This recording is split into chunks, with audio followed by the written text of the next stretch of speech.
नमस्ते। म नारायण प्रसाद खतिवडा मेरो नाम हो।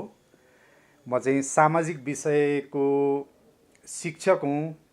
लामो समयसम्म मैले चाहिँ विगत 30 वर्षदेखि यो विषयमा काम गर्दै आएको छु।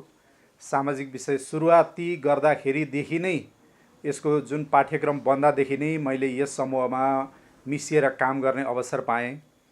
त्यस पछाडि म लामो समय 25-26 वर्षसम्म काठमाडौँको ग्यालेक्सी पब्लिक स्कुल ज्ञानेश्वरमा रहेको छ, गीता राणा म्यामको स्कुल। त्यहाँ चाहिँ लामो समयसम्म मैले विद्यार्थीलाई पठन पाठनमा म संलग्न भएर काम गर्ने मौका पाएँ।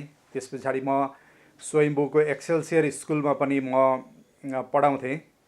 त्यही ताकादेखि नै मैले लेखन कार्यमा म संलग्न भएर लामो समय म पुस्तकहरू लेख्ने काममा पनि संलग्न भएको छु। म विशेष गरिकन सामाजिक विषयको पाठ्यपुस्तकहरू, विद्यार्थीलाई आवश्यक पर्ने म्यानुअलहरू लेख्दै आएको छु। अनि अहिले चाहिँ म आशिष पुस्तक भण्डारमा अहिले म संलग्न छु। यसका साथसाथै म अहिलेको अब भनौँ न म शिक्षक, प्रशिक्षक र लेखकको रूपमा म काम गरिरहेको छु।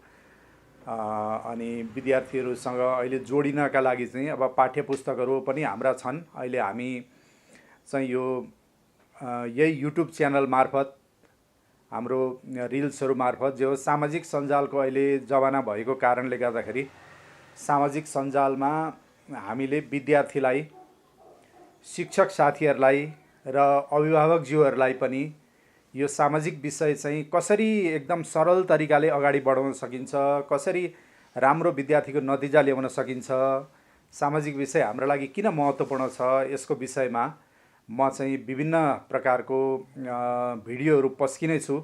यो हाम्रो सेवा सम्पूर्ण रूपमा निःशुल्क हुनेछ र हाम्रो कार्यक्रम मार्फत यहाँहरूले लाभ उठाउने हुनेछ भनेर हामीले आशा पनि राखेका छौँ। नमस्ते।